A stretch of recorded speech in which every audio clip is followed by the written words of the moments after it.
Thank you for the cooperation you display regarding my information. Your attention to this matter is highly and greatly appreciated. I sometimes type faster than think, and thus my fingers make the grammar spelling errors. My colleagues and I are discussing several different options regarding the release of this information. First, we must obtain proper sanction from past officials. The group called MJ12, which wasn't really the group that controlled the information, but for the sake of clarity, we'll just call them MJ12. The actual name of the group who controlled, managed, and oversaw the Serpo project was called blank. Many have died, but we still have a few around. We are asking their approval for release. Next, we must obtain current official sanction. This may be a little more difficult. Current DIA officials have very little knowledge of this subject matter. However, we will move ahead with our plans. Our main supporter is blank, a former director of blank. He is in our corner and will support our gradual release plan. The proposal by one of your readers, Bill Hamilton, regarding the website is a great idea. With the cooperation of several co-authors, we might create a website and post some information on that site. Until then, I will continue to provide the official information only through you. Regarding the website, I know we have some hurdles to overcome. Maybe that wouldn't be a good first step, but we have several different options. If Plan A doesn't work, maybe Plan B might. We have discussed everything from an international press conference to a national press club news conference. We are also considering your suggestion of releasing 100 key pages out of the 30 to you, and then you're forwarding them around the country to the 6 key individuals you named in your email. Dr. Blank, Dr. Blank, blank, blank, blank, and blank of these individuals. I agree with you that it would be of manifest importance to have someone like Dr. Blank, who has the stature and prominence in the scientific community, come on board and in the loop to not only give credibility to the programmed release, but also to assist in explaining the complex scientific physics theories and principles to the layperson. We'll let you know. I will provide some answers to the many questions once I find them. Remember, I have over 3,000 pages of to view and another 2 sizable volumes of other supplementary data. I've studied the documents and debriefing data. I cannot find answers to everyone's questions, but I did find some answers, especially to those posed by UFO thread list member Bill Ryan. One, I find some of the questions to be very disturbing. I expected thoughtfulness in the responses, rather than criticism. The information I am providing is coming directly from official documents, but I guess it's difficult for our Earth-based scientists to understand something foreign to them.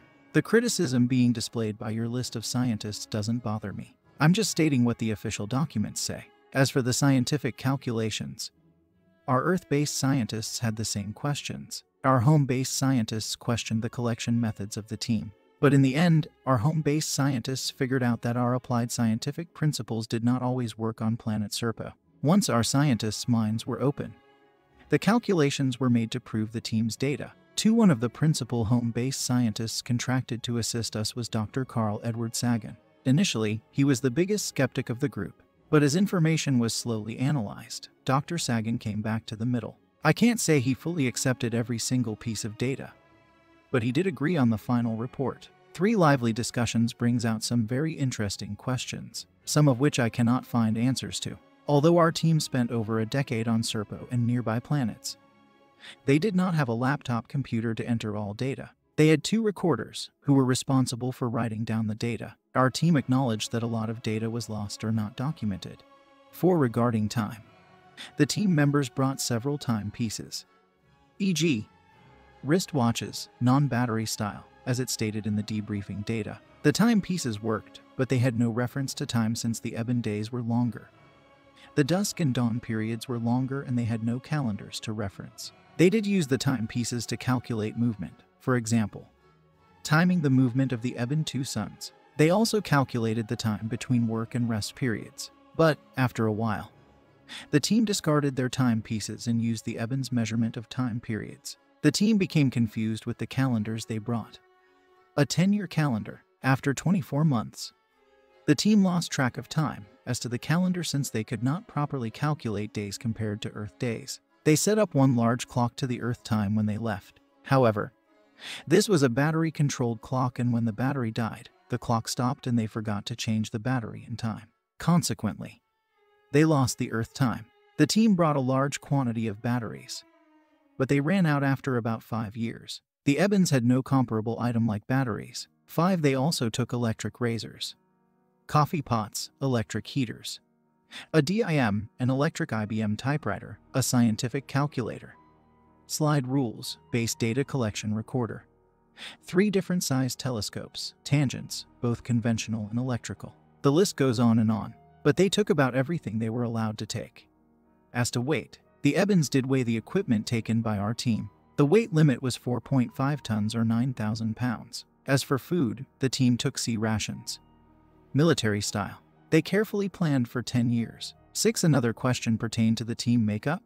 Why were only 2 females taken? If one considers the monumental problem associated with picking a team of 12 people, where each person must be totally erased from the military system.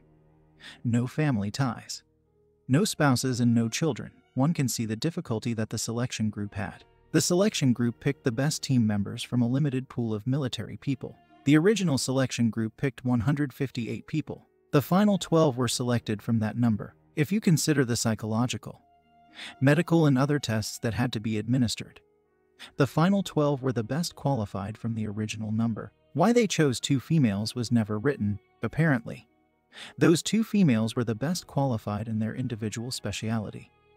A doctor and a linguist. 7. How did the Ebbins advance so quickly? Nothing was written about this, but Earth-based scientists surmised that since the Ebbin culture consisted of just one species, their advancement excelled and accelerated more rapidly than a civilization that consisted of different species, different languages, etc. 8. Why are there only 650,000 in the Ebbin civilization? Again, the team never found the answer except that many hundreds of thousands of Ebbins died in the Great War. Earth-based social behavior specialists surmised that the Ebbin civilization was structured to accommodate their own needs. Our team did find limited supplies of commodities on their planet. Large buildings were used to harvest food products. The soil wasn't rich in a lot of minerals. Ebbins used a form of organic agriculture to harvest food items. Maybe the Ebbins were scared that if they overpopulated the planet, they couldn't provide for their citizens. This is only my idea, and not anything written in the official records. 9. As to the Ebbin culture, they had a form of musical entertainment.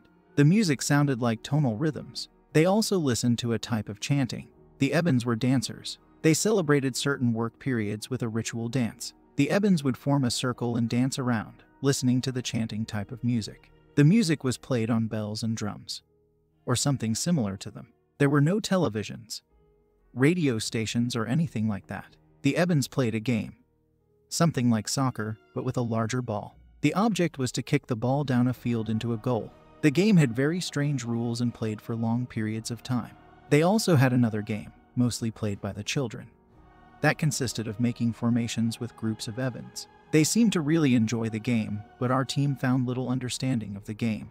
Although the Ebbin civilization had no televisions, radios, etc. Each Ebbin had a small device belted to their waists. This device gave orders to perform a particular task. News of pending events, etc. The device displayed a screen, similar to a television screen but in a 3D style format. Our team brought back one of these devices. 10. The Ebbins energy device was analyzed over and over again by our team. Since our team did not have access to scientific microscopes or other measuring equipment, we could not understand the function of the energy device. But, regardless of the electrical demand, the Ebbin energy device provided the proper current and wattage. Our team surmised the device had some sort of regulator that sensed the required current, wattage, and then supplied that specific amount. Note, our team members brought back 2 energy devices for analysis. 11. Serpo moved around one sun only. The other sun was within the 2 orbits. As I said before, there are hundreds of pages of calculations in the debriefing explaining all of this. 12. Why some team members remained. The debriefing reported that the team members who remained did so voluntarily. They fell in love with the culture of the Ebbins and the planet. They were not ordered to return. Communication with the remaining crew members lasted until about 1988. No other communication was received from those team members. The 2 who died on the planet Serpo were placed in coffins and buried. Their bodies were returned to Earth. 13. Each team member received a large dose or radiation during their stay on Serpo. Most of the team members died later of radiation-related illnesses. 14. The Ebbins fought a battle with an enemy for a period of time. Our team members estimated the war lasted about 100 years, but, again, that is our time. The war was fought using particle beam weapons. developed by both civilizations. The Ebens eventually were able to destroy the enemy planet, killing the remaining enemy forces. The Ebens did warn us that several other alien races within our galaxy were hostile. The Ebens stay away from those races. The debriefing document never stated the name of the enemy, probably because they no longer existed.